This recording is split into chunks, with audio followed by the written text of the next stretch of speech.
This is a question that I get all the time from language learners. How do I stop translating in my head, especially when I'm trying to speak? While translating in our heads is a very natural part of the learning process, moving past it is essential and possible for your fluency. So here are some of my best tips to help you stop translating and start actually directly thinking in your target language. The first thing I'd advise to do is actually use the Snowball method. So to start off, think in the simplest phrases and words that you can come up with. Table, pillow, or phone, etc. Then you can start the Snowball method, which is essentially adding really small parts of information either to the beginning of the sentence or at the end of the sentence. So for phone, you can start to say a phone, adding an indefinite article in front. You can then use the wonderful verb to have before that even. So I have a phone. Now you can start adding even more the next day to that same sentence. I have a phone on the table, right? So now you're combining those objects that you were just naming individually the first day and making it into a coherent phrase. You can even do this for less concrete things, right? Even for feelings. So you can start with, I'm hungry. And then you can also say, I was more hungry. And then you can start to add different tenses or different days of the week. The next tip is to use a monolingual dictionary. These are available in many, many languages. You're basically, when you're looking up a word, not getting a direct translation into your native language. Instead, you get definitions, examples, and more context, all given in your target language, so you don't have to switch in between another language. And so your brain can also associate words with these definitions and just stay in the language the whole time. Now, another thing I love to do is shadow native speakers in real time. You find audio like podcasts, or you can also use a paid app or a video on a topic that you like on YouTube, and try to mimic the same sounds with the same tone, the same cadence and rhythm as the native speaker that you're listening to. Either pausing and rewinding the video several times so you really get the hang of the sound, or speaking at the same time as the speaker.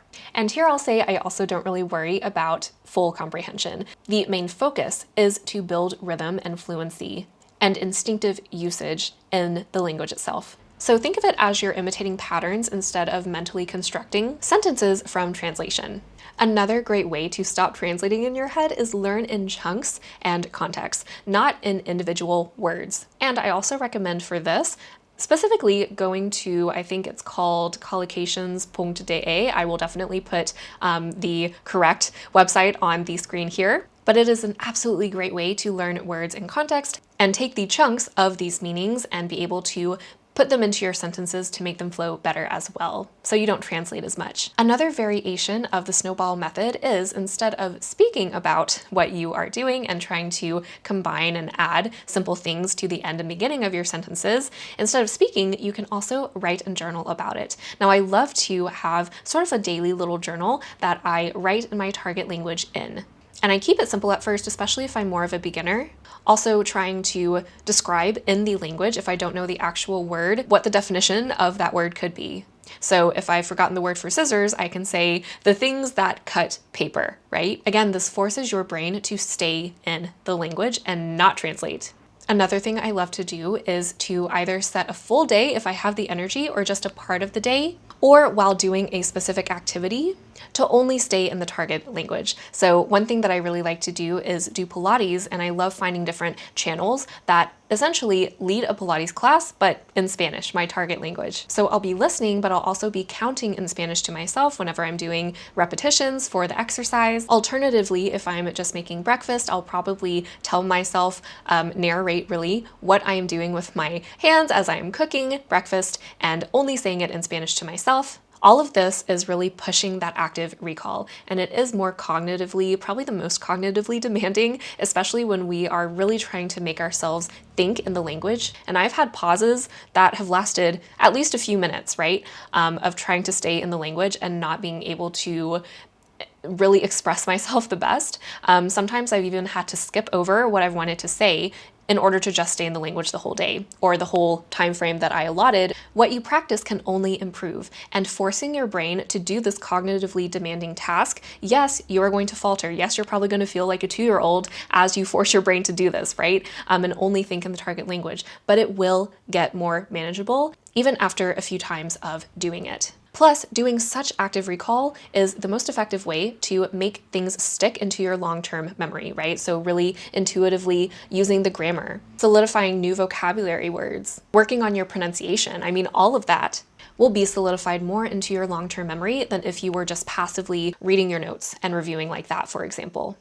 Another great way to make sure we are not translating in our heads anymore is making sure you are surrounded by your target language as much as possible for yourself. This means you can go to your phone settings and turn the language into your target language. You can make separate accounts on different apps such as YouTube or TikTok and only consume content in that language. And then the algorithm will keep feeding you even more content to go down rabbit holes to choose from. You can direct your assistant, if you have Alexa or Siri, into just speaking to you in your target language as well. The next thing I really suggest is using flashcards to stop translating. And I know not everyone is going to be for flashcards, that's fine. However, I have used a lot of flashcards so that they won't seem as boring or as monotonous to go through. So for beginner levels, instead of putting a translation of the word, you can instead use pictures for nouns or adjectives. And especially once you get to the intermediate levels, you can start putting just definitions and example sentences with context to the word that you want to solidify in your target language. So again, my scissors example, say you have scissors in your target language. When you're intermediate and you flip the card over, you're just going to see an example of this instrument helps you cut paper, right? You can also alternatively put antonyms, synonyms, etc.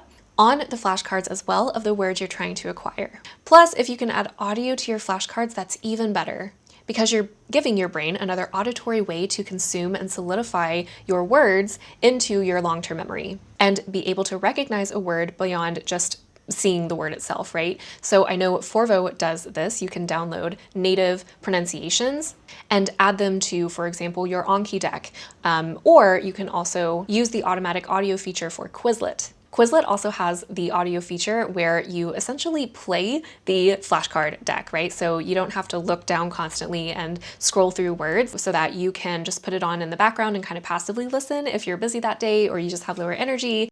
I also recommend the Fun Easy Learn apps for learning vocabulary specifically, because they include already for you a lot of pictures so that you don't have to translate in your head all the time, especially for fundamental vocabulary. I find it also really important to note, even the making of flashcards itself, that process is important for your solidified memory, right? So even if you don't actually use the flashcards as often as you'd like after making them, the fact that you made them, it'll help your brain as you're finding those pictures and the audio. Your brain is definitely going to remember some of the instances where you were adding this and this to the back of your flashcard and be able to remember that word anyways, even though you didn't have a lot of time to review afterwards. I also love to help coach language learners to learn their languages even faster and more efficiently. So if you are interested in that, make sure you book a free call down below in the comments to see if we are a good fit to work together. Thank you guys so much for watching, and I'll catch you in another video next week.